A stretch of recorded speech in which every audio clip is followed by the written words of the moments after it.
Противостояние Трис Меригольд и Йеннифер из Венгерберга длится с 1993 года. Именно тогда Сапковский написал свою первую книгу, однако большую популярность, конечно же, «Прекрасные чародейки» обрели именно в 2015 году, когда вышла третья часть, которая на данный момент считается самой интересной, лучшей и в которую до сих пор играют ведьмачьи фанаты. Я не буду брать книги и другие части игры. Для того, чтобы сделать действительно правильный выбор, не нужно углубляться в какие-либо первоисточники и искать косяки девушек. Достаточно лишь посмотреть на их поведение в игре и наглядно увидеть, кому ведьмак и его интересы важнее, а кто просто пользуется теплым местом рядом с ним. Я наглядно покажу в диалогах отношение каждой к происходящему, так что вы сможете еще раз пересмотреть свои взгляды на дам. Я также не буду брать внешность, потому что это абсолютно субъективно. Меня интересуют куда более важные дела, чем цвет волос, размер груди и запах духов. Две красавицы на первый взгляд, как считает большинство, обе подходят Геральту или он им. Тут уже как интерпретировать, хотя по факту есть только одна, а другая лишь всегда была и есть второсортным сырьем. Есть огромное количество вещей, которые меня как женщину смутили в Трис Меригольд, и чуть меньше, которые меня смутили в Йеннифер. Однако я всецело отдаю свою любовь только Сирене и Крыжовнику, потому что я вижу заинтересованность, чувство собственного достоинства, сопереживание герою, ответственность, полную и безоговорочную жертвенность в рамках дозволенного, конечно же. И что я вижу в Трис? Абсолютную отрешенность происходящему, будто меня это не касается. Возвращаемся к главной теме игры. Нам надо найти Цири и вернуть. Йеннифер вызывает к себе Имгир и рассказывает о случившемся. Так как для Йен Цири была как родная дочь, она сразу взяла ее под опеку, потому что сама была бесплодна, а очень сильно хотела детей. То ее материнские чувства к Цири были достаточно сильные. Она могла отказаться от предложения Имгира, о чем нас уведомила.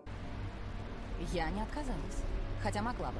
Но сама приехала за Геральдом, и вот самое главное. Она понимала сложившуюся ситуацию и что медлить нельзя. Конечно, мы вспоминаем, что она, скажем так, немного обижена на Геральда из-за потери памяти, и это нормально. Несмотря на то, что он особо и не виноват. Они быстро едут к Имгеру и уже идут дальше. Йен, как воспитанный человек, не напоминает Геральду о его косяках. Она сосредотачивается на самом главном. Она знает, что всему есть время и место, и, конечно же, при Имгере она ведет себя абсолютно серьезно, потому что это император. А при Геральде она мягкая. Просит его не геройствовать и возвращаться к ней. Несмотря на какие-то внутренние обиды, она не теряет лицо, ведет себя абсолютно адекватно и очень красиво уходит на скеллиге. Заинтересованность происходящим 100%. Как происходит история с Трис? Мы находим ее в Новиграде, и всю дорогу она даже не скрывает своего жертвенного поведения, что она унижена, ее бросили, она несчастная. Настоящее умонастроение жертвы. Причем в игре есть небольшой диалог, где Трис признает, что использовала Геральда. Я все вспомнил. Полностью. Это хорошо. Теперь никто не сможет себя использовать. Меня кто-то использовал? Я.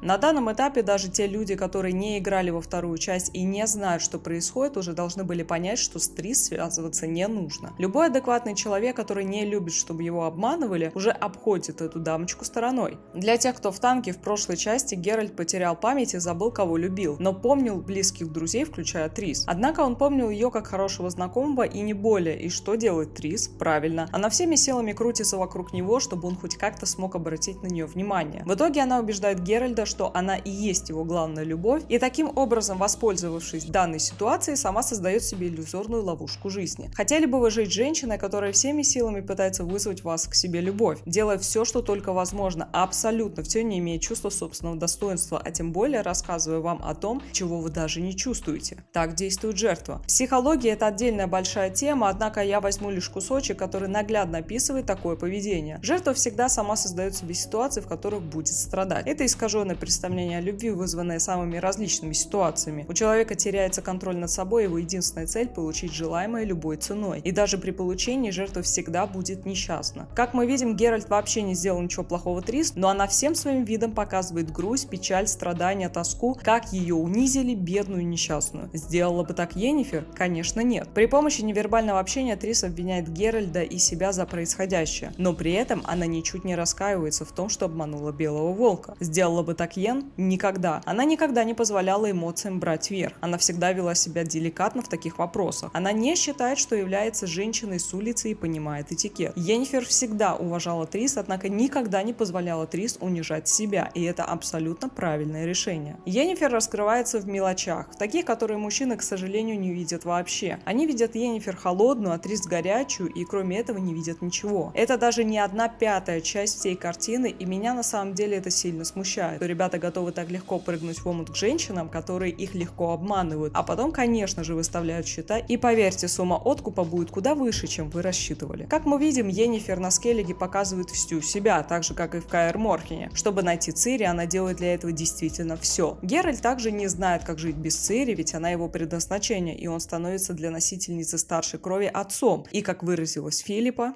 Похоже, вы не представляете, как это выглядит со стороны. Рис изображает старшую сестричку Цири, а сама только и ждет, как бы прыгнуть к тебе в постель. Вы с Йеннифер играете в родителей? Да, так что если хочешь притиснуться пяткой, у нас уже просто нет места. Йен участвует во всех важных аспектах жизни Геральда, при этом она ни разу не унизила его мужское достоинство. Она никогда не видела в Геральде слабого мужчину. Многим не нравится, как видите ли, Йен разговаривает с Геральтом. Однако, если вы внимательно будете слушать, что она говорит, то увидите, как на самом деле она к нему относится. Меня поражает, как грамотно здесь выстроены диалоги с точки зрения семейной психологии. Когда Геральт с Цири возвращается от ведьм, что делает Трис? Ты рехнулся? Вы одни отправились на Имлериха? На шабаш? Как ты мог? Не преувеличивай, мы живы, здоровы, чего не скажешь об Имлерихе. Вот единственное, что меня радует. С Имлерихом ты все придумал или Цири? Я так и подумала. Хорошо, что ты поехал с ней. Я думал, ты будешь в бешенстве. Из-за чего? Что ты поддержал Цири в ее решении? Ты рехнулся? Я так и подумала.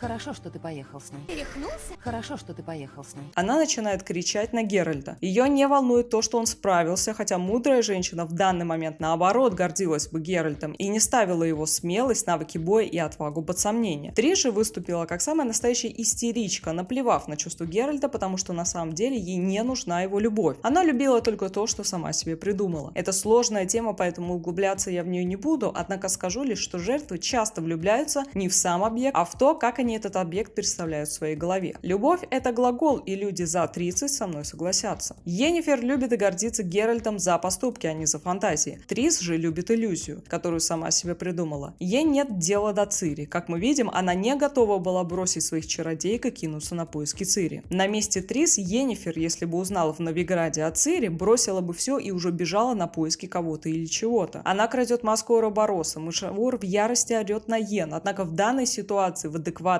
здесь есть только Йеннифер, которая понимает, что с дикой охотой надо решать все проблемы быстро и нестандартным способом. Никто не готов был ради Цири что-либо сделать, кроме Геральда и Йеннифер. Никто не побежал ее искать или хотя бы пытаться. Все помогали, когда она приходила, однако приложить какие-либо большие усилия никто не захотел вместе с Трис, которая находилась с Геральтом только тогда, когда жареным не пахло. Да, в Каэр Морхене все нам помогали, и ключевое здесь все. Трис никак не выделялась, она просто стояла молча в углу, как обычно. Трис относится к Цири как к сестре, и не более. Она не готова броситься в омут с головой, чтобы найти ее, потому что это ей не интересно. Она готова с Геральдом только развлекаться, спать и не брать ту инициативу, которая важна. Мы забываем, кто является Геральт. У Геральда очень сильный характер. Благодаря эликсирам у него достаточно скудные эмоции, хоть в третьем Ведьмаке из него сделали какую-то секс-машину и комика, однако он ведьмак, и его эмоции отличаются от других. Мало того, что он сильный, смелый, малоэмоциональный, а это хорошее качество для мужчины, конечно же, рядом с сильным мужчиной всегда будет женщина, которая внутри сильная, а с виду относительно сильная. Да, Йеннифер может почти все. Не потому, что она всемогущая, но ту работу, которую Геральт не может выполнить, Йеннифер берется за нее без раздумий и отдает всю себя. Она не лезет с Геральтом в каналы, потому что она кто? Правильно, она женщина. Она не выполняет какую-то грязную ведьмачью работу, во-первых, потому что не так хорошо видит в темноте и слышит, а во-вторых, она не влезает на его территорию. Этим она мне нравится еще больше. Она никогда не говорила Геральту, что он не справится или что он может погибнуть. Она всегда верила в него, она всегда уверена в нем. Йеннифер не такая доступная, если вы заметили, она ни разу не отказала Геральту в плотских утехах, а всего лишь переносила их на другое время, говоря Геральту не сейчас, в то время как Трис сама прыгнула Геральту в объятия, изображая из себя какую-то пьяную доступную девку на празднике и стараясь хоть как-то Геральта заполучить. Это Йеннифер бежит с Геральтом в башню, а не Трис. Это Йеннифер расколдовывает Уму, стоя на ногах почти сутки и не жалея себя. Это Йеннифер молча стоит и ждет, когда разрушат дом Авалака, и ни слова не сказала Геральту, потому что в данный момент слова не нужны. Она умеет и постоять за себя, когда Геральта нет рядом, однако когда Геральт рядом с ней, то Йеннифер никогда не лезет вперед паровоза, даже если ее оскорбили. Она попросила Геральта не пить на празднике не потому, что она такая тварь, а потому, что у них было еще задание с маской, и, конечно, Йен хотела, чтобы Геральт был в адекватном состоянии, учитывая, что Йен не ошиблась, ведь Геральт и так попал в иллюзию. Даже несмотря на то, что Йеннифер очень любит власть, она все равно просит Геральта после охоты оставить все и уехать вместе с ней, на что, конечно же, мы соглашаемся. Поймите правильно, я не против Трис, но я не считаю, что Трис ведет себя достойно. Несмотря на то, что у нее достаточно мягкий характер, это даже не является преимуществом для нее в данной ситуации. Она могла бы найти себе мужчину, однако вместо этого Трис решила бегать за другим мужчиной, которому она не нужна. Да, и еще небольшая ремарочка для любителей теории про Джина, что якобы это все Джин соединяет Йен и Геральта. Это уже нам необходимо вернуться в книгу, где сказано, что это Геральт изначально влюбился в Йеннифер и загадал желание, чтобы они были вместе. Однако, если мы вернемся к Джину в игре, то все оказалось не так уж и страшно. После убийства Джина Йен говорит следующее.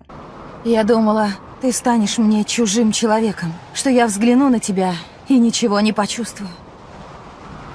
Но все совсем не так. Ничего не изменилось.